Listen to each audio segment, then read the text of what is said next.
Welcome to Hort Culture, where a group of extension professionals and plant people talk about the business, production, and joy of planting seeds and helping them grow. Join us as we explore the culture of horticulture. Hello, welcome to the podcast where we know a lot about plants and a little bit about technology. Very little bit about technology. Normally, this program that we use to bring the podcast to you is relatively trouble-free, but that's relatively trouble-free. Well, very unpredictable today. We have the unpredictable weather that is Kentucky, and it only is fitting that our guest today the man, is the meteorologist, the myth, legend. the legend. This is the hype crew As today, promised. man. This is the most hype we've ever given for anybody, Matt. I know. What about that? You have your own app, so I was telling people that you were going to be on this. Your dad's a fan, right? I was going to say my dad might actually listen to one of these finally, like not even when I was like a guest and then became like a co-host. Like he might actually listen to this one because of our guest today. Yeah, so we're having Matt Dixon, and the people said not the Matt Dixon. I said the very one. The Matt Dixon. Of the ag we love your weather forecast, your emails, your app. We're going to get into it, but we are. Listen, people, he doesn't make the weather. He just reports on it. So don't blame him. Don't blame him. Don't throw tomatoes at me. Yes, tomatoes. I was like, you're pretty accurate. So in comparison to a lot of people, farmers everywhere appreciate you. I appreciate it. It's the first app I check. So listen, we had a whole episode about what farmers like, kind of day in the life of farmers, and how many weather and the first apps thing we was have. like, we wake up, we look at the weather, and we check all of our weather apps, and then it was like, how many weather apps do you have? Which I'm now curious, Matt, how many weather apps do you have? It's a competition now. No, I got several on my phone, but honestly, my app's the only one I use now, just because there's no ads on it. And that's true. That is the right answer. Yeah, Perfect. I love that. You're not going to cast shade at anyone. I've probably been saved from multiple lightning strikes because your app is the only one that I allow pop-ups to come on, and it says, hey, lightning's been detected in your area, and I'm like, I'm safe. Let's lead with an ad for your podcast. For your app. What is it called in case people are wanting to download? They get tired of the next episode of Horticulture and they'd rather look at the weather. Your app. What's it called? No, it's called Kentucky Weather Alert. It came together last, I guess it was March. We finally released it. It was about a year in the making, but you can find on either app store. Type in Kentucky Weather Alert. It's a green lightning bolt logo, easy to find. I will say we are competing with some of the higher downloaded apps out there. So just look for that green lightning logo and you'll be good to go. So it's only a competition in their minds, not in the minds of the fans out there. So like you have an app, you're doing all this cool stuff. You're clearly have a certain celebrity status, at least with the nerds available here on this podcast. But like, what is your, I guess we could start with your title, but like, what is your actual job? Because you're affiliated with the university, right? But you're also doing all this other stuff out in the world that is well beyond. Yeah, a little different from your typical meteorologist out there you see on that 6 p.m. news broadcast or whatnot. I'm an agricultural meteorologist. I specifically work in Kentucky Extension. So I'm here to help the farmers, producers, your average Kentuckian across the state, mainly with their agricultural weather needs. But here the past 5-10 years, severe weather has come to the forefront. So trying to keep people safe in these severe weather situations, whether it's winter weather, whether it's severe weather, you name it. But on the side, I'll also work for Kentucky Athletics. I work the football games, making sure everyone's safe in the case of lightning entering the area, help out the university with closures during the winter months. Those big ice storms we saw in early January, that's fun stuff. But my main job here, providing those tools and models, helping out Kentucky farmers and producers with their ag weather needs. They do need it, and they do use it. Covers a lot of ground. That's a pretty broad scope of work. Yeah. And I knew that Alexis and I were going to ask it. I won't ask her a question, but I'm also very curious. Alexis said she was going to ask you, so we'll have to share it, I guess, Alexis. First of all, I want to know how you got into meteorology. I always want to know. Part of that question is, were you chasing tornadoes in college? Because I feel like that goes along with it. Well, first off, I have chased tornadoes, but okay. here in Kentucky, I grew up in southwestern Indiana. Indiana is the same way. Not necessarily the best place to chase tornadoes. Sure. Out in Oklahoma and Kansas and whatnot, you can see the supercell coming from miles and miles away, but not really here in our neck of the woods. But yeah, I grew up in southwest Indiana, a little town called Vincennes. It's about an hour north of Evansville. And growing up, I was always interested in the weather in some capacity, especially severe weather. Tornadoes were fascinating to me. While that was all happening, I was working on a watermelon operation. I love the farming aspect too. Toss watermelons, plant them, you named it. If I could be, honestly, tell you guys the truth, if I could be tossing watermelons right now, that's what I'd be doing. So we love that. Well, maybe if the wind's blowing hard enough, the watermelons would toss themselves. Yeah, I mean, there you go. But yeah, I had the agricultural side. I had the interest in weather. Back in 2005, there was, at the time, a F3 tornado that passed through the Evansville area. And I don't know, ever since that event, it just kind of pushed me into the profession. And I ended up going to Purdue University. Boiler up. I tell everybody UK gives me a paycheck and I'll support UK, but I'm still bleeding black and gold in my veins. Fair. Got my degree in atmospheric sciences there, went on to Mississippi State, got my graduate there, and been at UK ever since 2012. So arrived right in the middle of a drought that year. So that was a fun start to my tenure here. But 27 more years till retirement, so that's awesome. No one's counting. Yeah, it's going to be a little while. So we can put to rest rumors that the Glenn Powell character in Twisters was based on you. I don't know if it was like a similarity, or I don't know, but it was not. In fact, you were more of a watermelon man than a cowboy. Definitely. So I just watched that movie a couple days ago for probably the third time or whatnot. But, for like research or well, I'll tell you guys.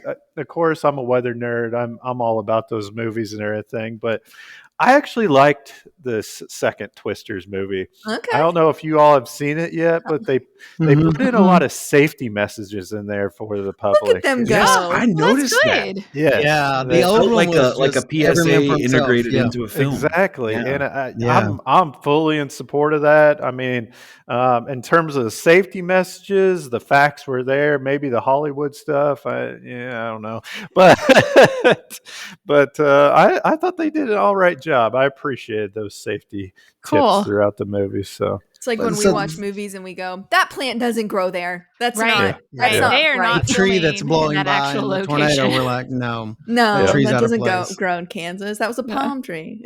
Well, that explains, I guess, some of your watermelon background. It explains, because I know meteorology is a big field, and I guess that guided you specifically in.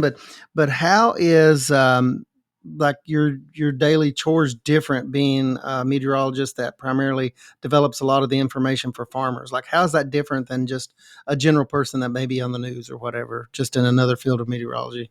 Yeah. So I just go through the week, what I typically do here in the Ag Weather Center. I'll start out my week. I write the USDA crop progress and condition report, the weather summary for it. So I'm summarizing for farmers and producers what happened the past week. Of course, we started out April with a monsoonal type of storm system. But the past 2 weeks, it's actually dried out, and farmers have really enjoyed that. But we're always working on tools and models in the background. We provide point ag forecast that give farmers an idea of what spraying conditions will be like, drying conditions.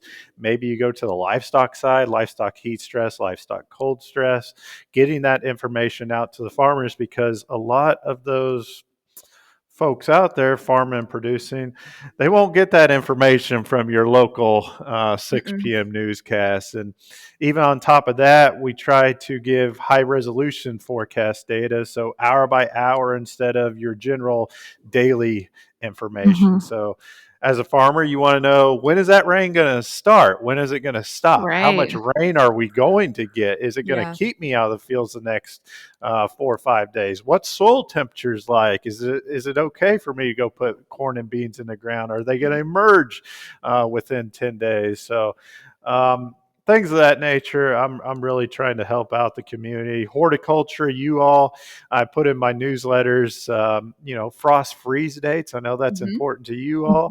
I will say, and I don't want people to get out into the garden too quick, but I'm about to plant my garden now. So Yeah.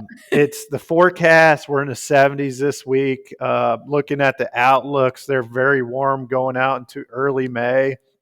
So honestly, personally, by the time we get into May, our chance of having another freeze is, I don't want to say slim to none, but very low probability. And based on those outlooks, I'm debating on going ahead and putting my warm season vegetables in the ground. I just talked about were trying to asking beat my about that, neighbor yeah. with tomatoes. So now I've got the green light, you Yeah, guys. you got it. Let me tell you, I'm going to be visiting a local greenhouse this afternoon. Be like, Matt said, this is fine. Yeah. But yeah, it looks like the extended forecast. A lot of warm weather looks like here coming up. I've been getting antsy. Excited. And, Yeah. Well, And so before we continue on the weather, this is a podcast for people who love horticulture, love gardening. What does Matt Dixon's garden look like? I'm talking like, what's the is this in ground? Are these raised beds? What kind of crops are you growing? Now you're getting personal. Paint us a picture. That's a good question.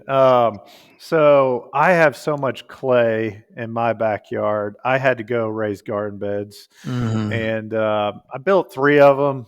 The past several years, it's been tomatoes, cucumbers, peppers. Green beans have been big for us. I will say I grew up growing watermelons and cantaloupe. I can't grow them for the life of me in Kentucky. So. I heard clay soil, so yeah, it may not be the most conducive. Yeah.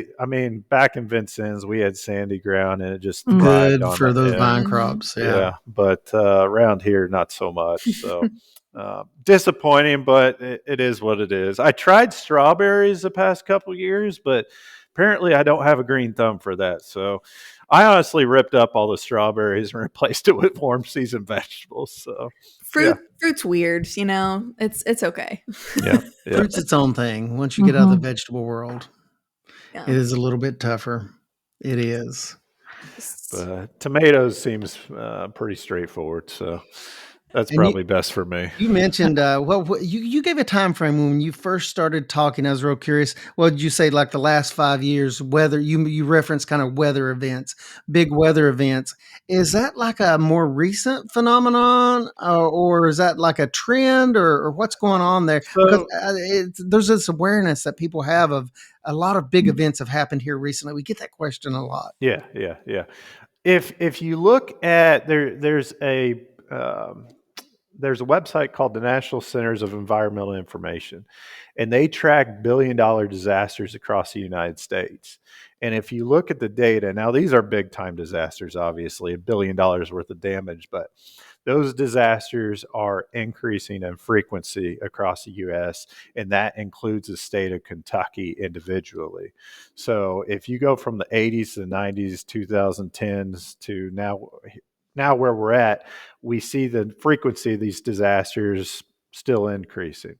On top of that, I always tell folks, we just saw, 10 plus inches across Western Kentucky a few weeks ago, whatever it is now. Those type of events, not quite the 10, but maybe 3 to 4 inches here or there, a big time rainfall event, we're seeing those happen more frequently throughout the year. And really, with this warmer climate we've been seeing here the past decade, warmer air can hold more moisture. So if a storm develops, we can see more heavy rainfall produced from that storm. So back when I was a kid, Indiana, you saw a 1-2 inch rainfall event. That was a big time storm. Yeah. Now we're seeing 1-2 inch rainfall events all the time. And it's the 3 to 4 inch rainfall events that are really causing issues. But, the past 5 years, 10 years, we saw the 1,000-year rainfall event across Eastern Kentucky a couple of years ago. Yeah. Those 1,000-year rainfall events, they're 1,000-year rainfall events, but they're happening more frequently. St. Louis got hit the day before by a 1,000-year rainfall event. You guys might have saw the news. I think it was 2023. Loretta Lynn's ranch west of Nashville got decimated by a 1,000-year rainfall event. But Hurricane Helene moving through the Carolinas and Tennessee. So these type of events, they're happening more frequently now. And I guess part of my job is trying to get people prepared for these things, because even if you're out in Western Kentucky and not Eastern Kentucky, you're still going to see issues from 10 plus inches of rainfall. Right. So, yeah. It's unbelievable. I mean, are the models, is the technology keeping up with that? I know a lot of these things, they're always evolving, but I mean, how are you guys as meteorologists, how are the tools changing to kind of meet these new patterns that you're seeing, or these newer patterns? I teach a class in biometeorology during the spring semester, and I always start out the class showing them where we were and where we are now, and it's pretty amazing. I can't think of the name of it. My boss, he got here in the early 80s, and he was teaching his class with these little projector slides. I don't know what it is, but if you put it up to the light, you can see a radar image. You talk about pixelated. Oh my gosh. And compared to where we are now today, radar capabilities, our satellite imagery has taken another leap. And our models, high resolution models, have again taken another step. But the way technology is advancing, the way we're going to be using AI here in the future. I was just going to ask, how does AI play into all of this and things like modeling and predictions? I mean, is that part of it that's evolving too? It's part of it. It's going to be probably a larger part in the years moving forward. Just how quick technology is advancing nowadays is kind of mind blowing to me. So we'll see where it goes.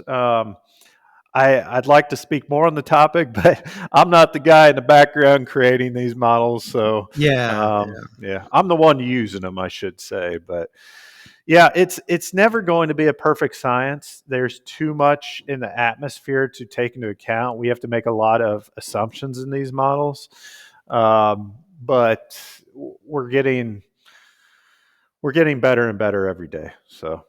Yeah. You mentioned, go ahead, Jessica. Oh, well, I was just saying, you were talking about like some of the historical stuff that you guys have to look at. I know, I personally had used, you guys still manage the Mesonet stations, and you have all the historical records of like temperatures and stuff. Cause when I was in grad school finishing up a grad project, that came in handy looking at those temperature dates that I needed to look at from like months or years ago, and could track like fluctuations over time. So super handy. Well, I will tell you guys, the Kentucky Mesonet is ran through Western Kentucky University.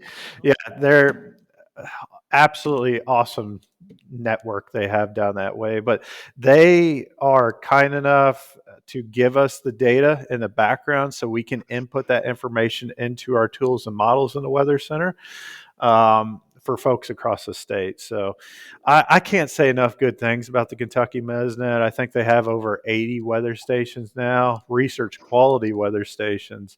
And there's not a lot of states across the U.S. that have a network like we do. So is there apps or ways that people, like residential folks and commercial folks, that can tap directly into that network? It seems like there is like different ways that you can interface with that data just with Mesonet, isn't there? Yeah. If you go to their website, kymesonet.org, you can get all the current conditions, look at past daily data, hourly data. But also they have their own app also. So either the Google Play Store or the iOS store, just search for Kentucky Mesonet and should pop up. But nice thing about that is, as living in Scott County, I live pretty close to the Spindletop weather station on the north side of Fayette County.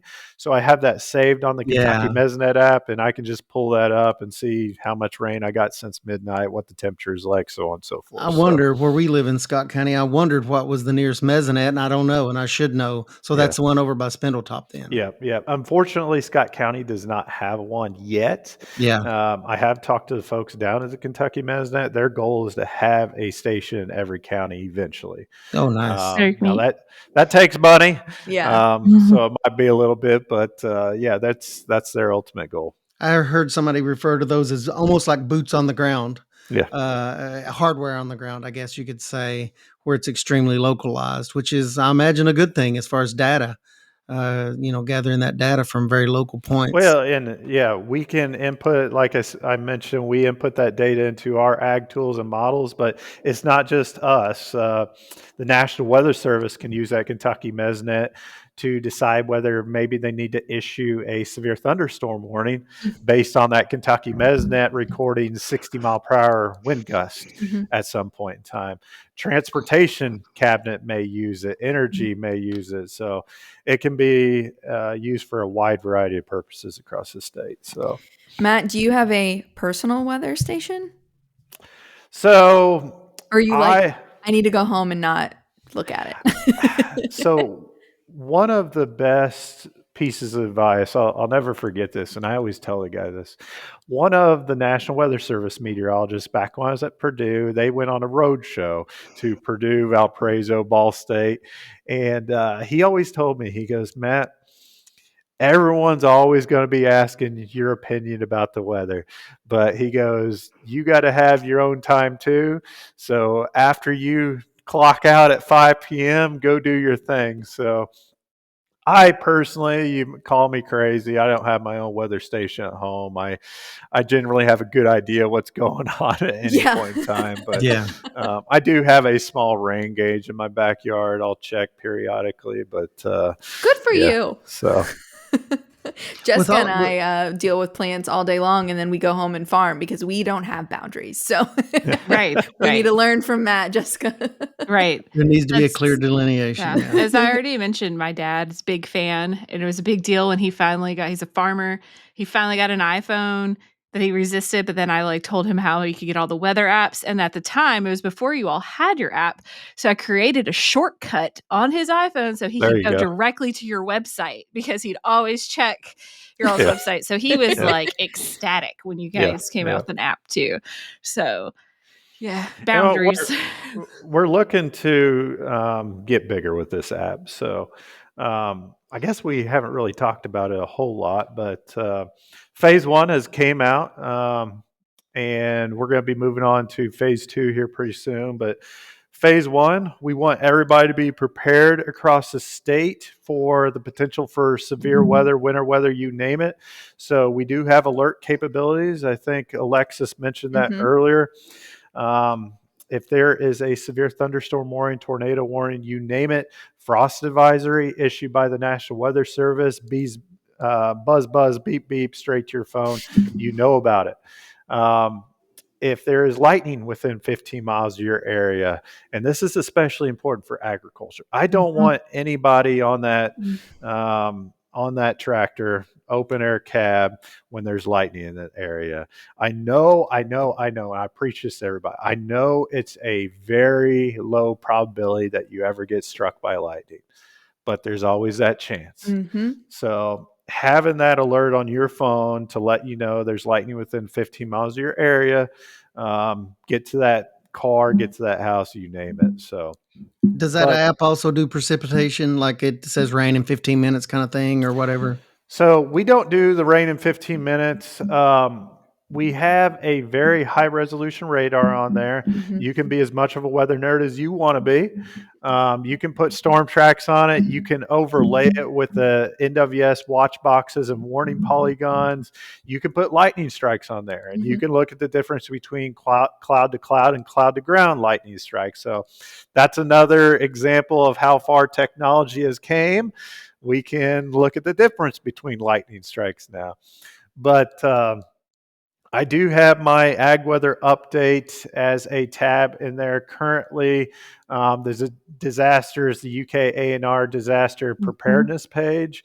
So a lot of folks have been accessing that after this last flooding situation. And we had another flooding situation in February this year. I tend to forget about, but that was arguably worse. A lot has happened April. this year but, already. It's been so much. But phase 2 coming up. We're going to be be surveying, maybe have some focus groups with farmers and producers. We want to make sure this is exactly what you all want.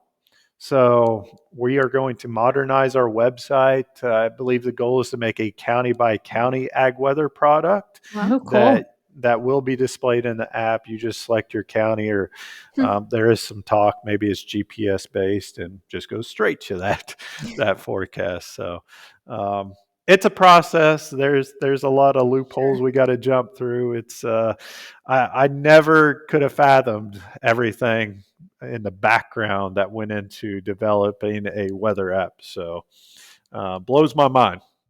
It seems like something like that I would expect. I guess I would think it'd be kind of complicated with all the data that it munches through and then displays whatever's relevant to whoever's using the app. Yeah, I mean, yeah. it seems like it is dealing with a lot of input. Yeah. And on our side, we are taking in data from the National Weather Service. We're taking in data from the Kentucky Mesonet, other resources across the United States, and then we have to transform all that data in the background and then send it to the foreground, so you guys can see that in a pretty easy way. So now, as far as breaking down all that data, I know that you're working with farmers, but do you get into the nitty gritty of like even specific crops and like corn and wind? I mean, is that part of the reporting that you do as far as getting into specific, things to watch for, like high tunnels, high winds, coming in alerts there, or how do you deal with the specifics of on the ag side? Yeah. And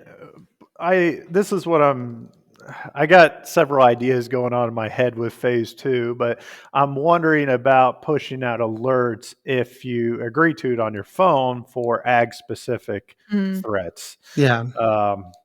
Or just ag specific alerts. Maybe you have strawberries that are in bloom. Right. Yeah. Maybe we have minimum temperatures dropping below freezing. Maybe you need to cover those strawberries. Large hail and watermelons. Watch out. Large hail and watermelons. So Yeah. it's things of that nature. I'm really thinking through for the app. Right now, my only way of doing that is putting out a newsletter. Maybe I go through UK Ag Communications to send out a media article. Maybe I'm on NPR, you name it, giving a interview. But yeah, so you can now find him in the CCD newsletter, given something specific for specialty crops. So shameless plug right there for that. But you've done some updates in your newsletter on like when winds are coming up and the temperatures are right for things like mildews for orchard sprays and things like that, and that really guides farmers so that they're not spraying when they don't need to. And I think that's been really helpful, for a variety of people who do that kind of stuff. Yeah, it's ultimately my whole goal is to help with those management and production related decisions, and ultimately just try to minimize weather and climate related surprise for farmers and producers across the state. You guys know it here. I mean, if you don't like the weather today, it's going to be different tomorrow, and sometimes it can be a lot to handle. And just trying to keep everyone up to date. That's my whole goal. So I think people don't really believe us when we like tell non-Kentuckians that say, if you don't like it today, just wait till tomorrow. And it's like, no, we mean it. Like, we're serious. We've had so much discussion on that with Master Gardeners as my current class. And I hope I've instilled in them an appreciation for the fact of our transitional zone and the nature of Kentucky, neither not being north, not being south, and kind of the challenges that sometimes that brings out. We're just smack dab in the middle of a variety of air masses across the region. And then when we have low pressure or high pressure move through continuously, the rotation around those things, they're going to be pulling air masses from the south. They're going to be pulling air masses from the north. And boom, we have a 70-degree day. It's February. Boom, we're down to the 30s again. So. Yeah, that's it. I mean, it's wild to me. How quick it can change. I have a little bit of a random question as I'm thinking for you, Matt. Not really random in your world, but you see sometimes like with different meteorologists, right, that like some of them will be like snow is their jam, right? They get like so excited about snow, or other ones are like when it's storm season, that's like their go time. That's like what they look forward to. So do you have like a certain time that you are more like, oh yes, spring storms are here, or you prefer something over the other? Severe weather has always been the highlight in my mind. I just think severe weather is so fascinating. It's very dangerous. I don't want to ignore that aspect, but just the power of Mother Nature. Yeah. I teach this weather class, and I was talking to them yesterday about tornadoes. And there was a tornado. You guys are probably familiar with it out in Oklahoma, El Reno. It was more than 2 miles wide. Wow. There was the strongest tornado ever recorded was in 99, and it had estimated peak winds of over 300 miles per hour. And again, it just blows my mind that Mother Nature can get to that kind of level. Yeah. And I think that's also part of just living in the Midwest. We're most susceptible to severe weather, unlike maybe you live in Florida or something, it's hurricanes.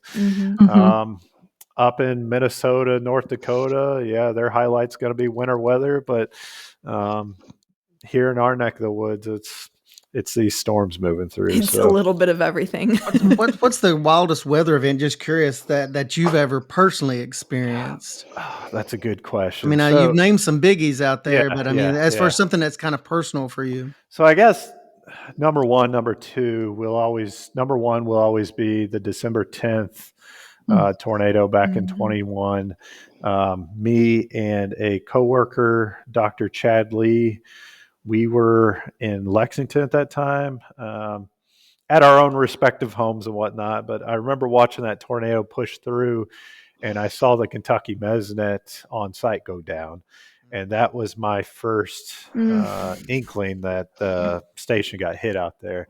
But we went out the next day. I've never seen anything like that in my life, just the absolute destruction. But here closer to home, my years are going together now. I think it was 2015, November that year. We had supercell thunderstorms set up across I-64. Living in Georgetown, we had one supercell come across our area in Georgetown, and it produced pea-sized hail, quarter-sized hail. I hear that tick-tack on the window. I took shelter. We were under a tornado warning too. But not, 20 minutes, half hour later, we had another tornado warning. Sirens go off. Normally, you don't see this. One storm steals the energy from another storm, you're done. But took shelter again. This time, just keeping the same sport. I had baseball-sized hail. It sounded like the local Scott County High School baseball team was all taking swings at the top of my house. It was wild. It was crazy. Yeah, I was wondering, and this just happened to Owensboro a few weeks ago. Owensboro got decimated by baseball, it was really golf ball size hail, but it was wind driven hail. But anyways, the next morning after this baseball size hail, NWS calls me and they said, "Matt, do you want to go on a tornado survey with us?" They go out on these tornado surveys to estimate how strong the tornado was based on damage. And tornado actually touched down from that same storm in Paris, Kentucky.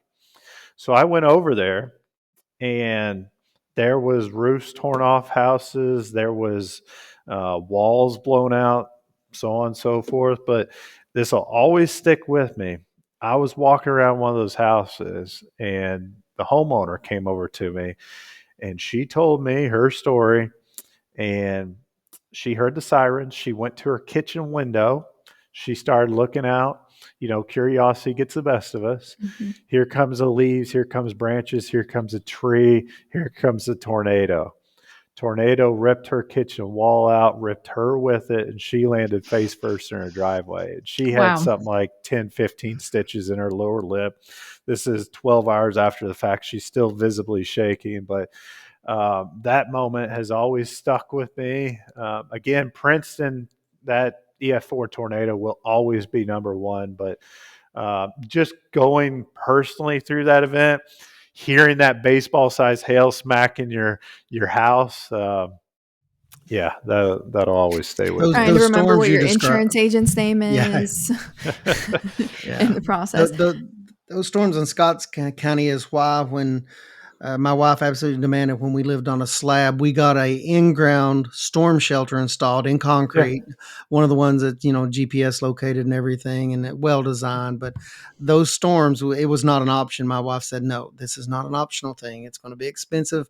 But we got, that's before we purchased a home with a full basement. But, and that was the best investment because that was a very active time for storms in central Kentucky. And that thing paid for itself time and again. And then our neighbors, I think it was a 12-person in-ground storm shelter that was built into the garage, and it was full with our neighbors who also had slabs at the time, and we would all just be sitting down there in this tiny little bunker, and it was an experience. Well, and I talked to a lot of folks about getting storm shelters and whatnot, and price will come up, but another way to look at it is the peace of mind. It was the best investment we'd ever made. It was great. And I'll tell you, just recently, again, both of us live in Georgetown and whatnot, Scott County invested in 2 storm shelters to put at the mobile home parks, the 2 major ones in Georgetown. And I toured one of those the other day. It can withstand 185 mile per hour wind. So that would be a very strong EF4 tornado.